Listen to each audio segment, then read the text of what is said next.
Wow, what a morning. Congratulations to all of you. What a terrific program and an outstanding chapter. I would like to exercise speaker's privilege for just a moment and recognize three companies this morning. Walmart, Kimberly-Clark, and Dow. As you heard from my bio, I was Duke Energy's first Chief Sustainability Officer, and these companies were the early leaders in the field and companies that were just extraordinarily helpful to me in sharing their experience and their guidance, so thank you. You know, if you ever wanted an exercise in humility, try being a Chief Sustainability Officer and having your 90-year-old mother explain to her friends what you do for a living. Late in my mother's life, she lived in a retirement home, and she and her friends would play their favorite sport. It's not bridge, not Jeopardy. Their favorite sport was whose children were the most successful. Well, I was visiting my mother one day, and she was talking about my brother, who's been in the hospitality industry, my sister in the medical profession, and with a wave of her hand, she points to me and she says, and my youngest daughter, Roberta. Well, she's Duke Energy's Chief Suppository Officer.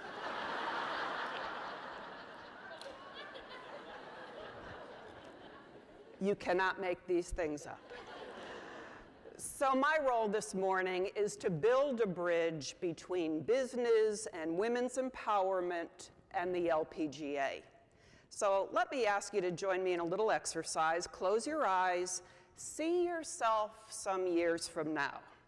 You've had a really successful career. You've been wise with your money. You can afford to do most anything you want within reason. Where would you be and what would you be doing? Would you be enjoying the water at the lake or the beach? Would you be taking a cruise ship to your favorite destination? Take in this moment. Now open your eyes. That was me 9 months ago, enjoying the rewards of a rich career and with my husband making our way through our bucket list of things to do and places to go. And then last September, I received an email from the LPGA's commissioner, Mike Wan. And it was an email that changed everything. I had come to know and respect Mike from serving on the LPGA board for 6 years. And when we talk about men who lift up women, we're talking about Mike. So the subject was strange LPGA question. I'm assuming I know the answer to this question, but you know what they say about assumptions. Is there any chance you would consider coming to work for or at the LPGA? I know it's a long shot, but you have the passion, the experience, and the desire to make a real difference. And if retired life is unfulfilling, please let me know. P.S. Andy, my husband, would be closer to his mother. So we talked, and I said, thank you, but no thanks. I said that 3 times. But Mike is really, really good at what he does, and so here we are. So let that sink in for one moment now. Let's trade living the dream for alarm clocks, FaceTiming with family and friends, and worst of all, having to give and to get performance reviews again. I took this role with the LPGA for 3 reasons. First, I think we as a society are at an incredible moment in time for all organizations that are committed to opportunities for women and girls. Second, I believe in the LPGA. You got a taste of our substance and our players when you heard from Stacey Lewis earlier. Frankly, their players, their staff, our members, they inspire me. And third, the arc of opportunity that I was fortunate enough to be a part of in business has not yet fully reached women's professional sports. Here's some data for you. Of every dollar spent on professional sports sponsorship around the world, how much goes towards women? Less than 5%. Media coverage of women's sports? Last study I saw put it at 4%. But here's where it gets interesting. Some new research by our friends at Nielsen, percent of people interested in women's sports, almost 85%. So this feels to the LPGA like an opportunity disguised as a problem. And our approach is really two-pronged. First, to reframe the business case for women's sports, and second, to refresh our brand.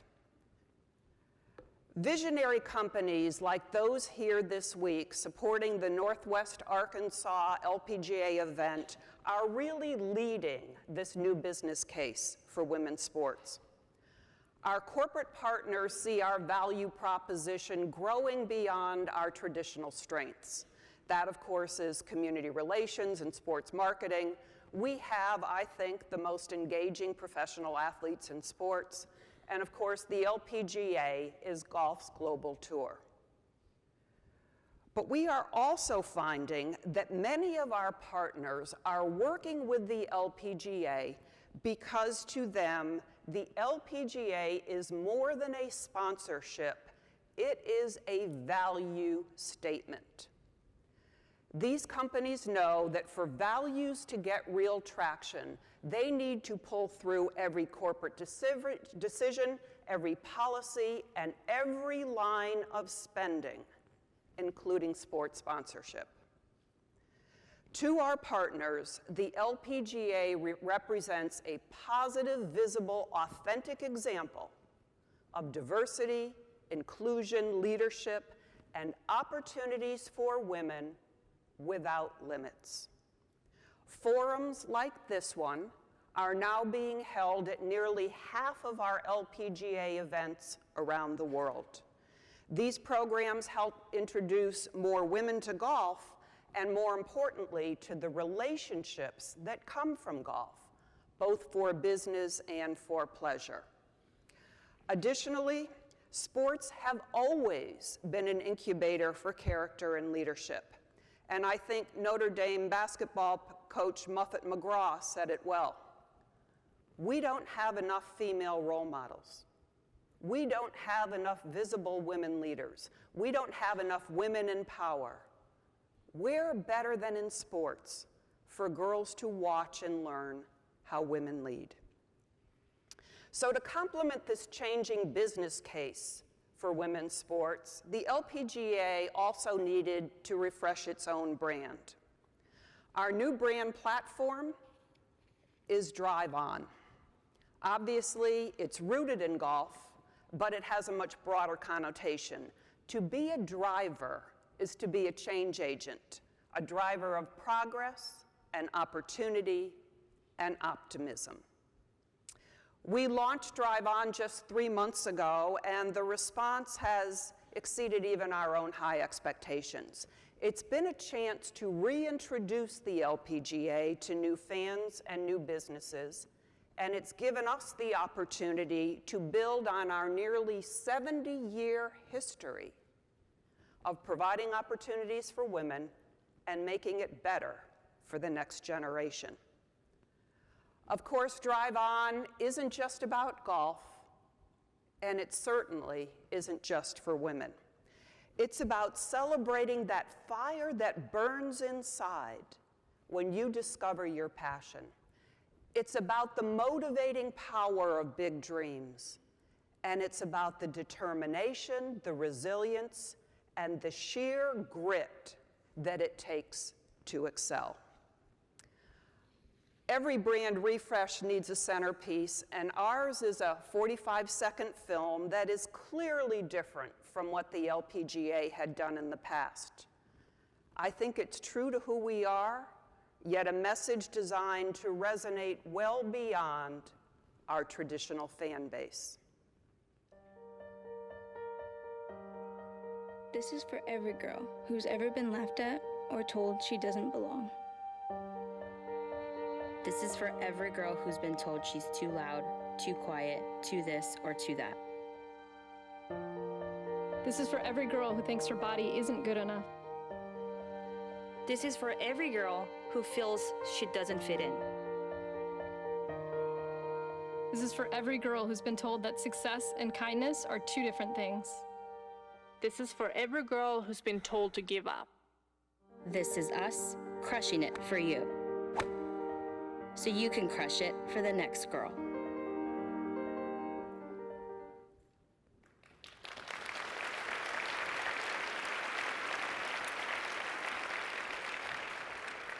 So the 5 players that you saw in that brief film were selected because each of them has their own drive-on story that we'll be telling in the months ahead. The first of the follow-on pieces features Lizette Salas. Lizette's parents immigrated to the U.S. from Mexico. Her father is a construction worker and in fact does some greens and maintenance work at a municipal golf course in Azusa, California. With his own hands, he built Lizette's first golf clubs, and he taught her how to swing. And the local pro came by and saw Lizette's talents and said, "I'd like to work with her." Well, the family, of course, lacked the means and the money to make that work, but Ramon said, "You know what? I will trade you some handyman services if you'll work with my daughter." And they did. Lizette was the first in her family to go to college, and in fact, she graduated as a student athlete from the University of Southern California. She was selected by the athletic director there to give the commencement speech back in 2011, and we found a portion of that on YouTube. Where I come from, people don't expect much of the person, especially a young Latina. There are countless times where I was told that I wasn't gonna make it, or that I was gonna get my hopes up, because according to them, Mexicans don't play golf. But I just have one thing to say to them. They do now. You know, I've been really lucky in life to always do work that matters, whether it's global climate change or reinventing healthcare. And the LPGA is no exception. This is about so much more than golf. It's about equal opportunity. It's about strong, confident female role models. And it's about addressing some of those unconscious biases, like no one's interested in women's sports. One of the joys of my work is seeing dreams come true. But those dreams happen at the LPGA at all ages, ambitions, and skill levels. The little girl you see there on the left, her name is Sophia Burnett. You can tell she's a little shy. That's Paula Kramer autographing her visor. We've got young people here from the first tee. When you are out at the event this week, watch all the little boys and little girls watching our LPGA professionals. Here's Sophia today. She's a +2 handicap, has committed to play college golf at Furman University, and she tells me that she would like to either play on the LPGA Tour or serve on the Supreme Court, or both.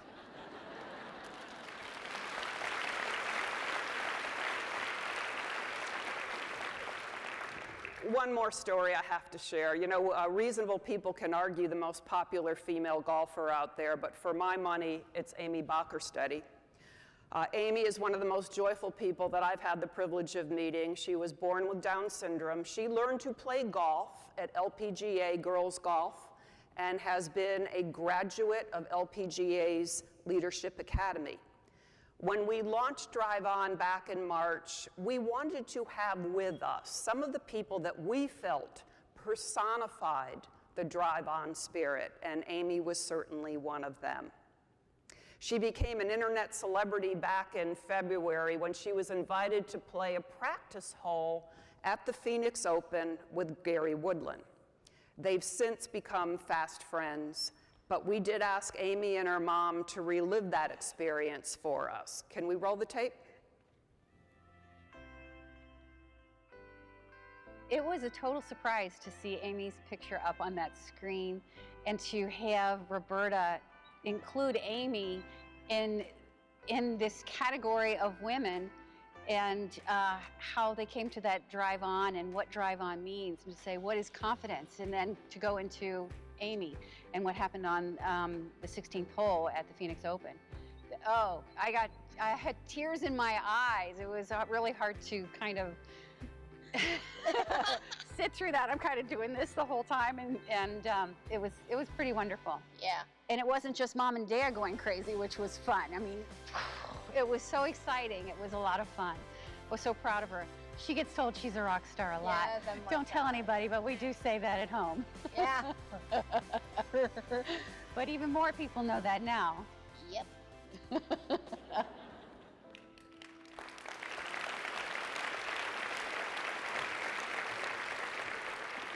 So you should know that Amy is the first Down syndrome athlete to earn a college golf scholarship.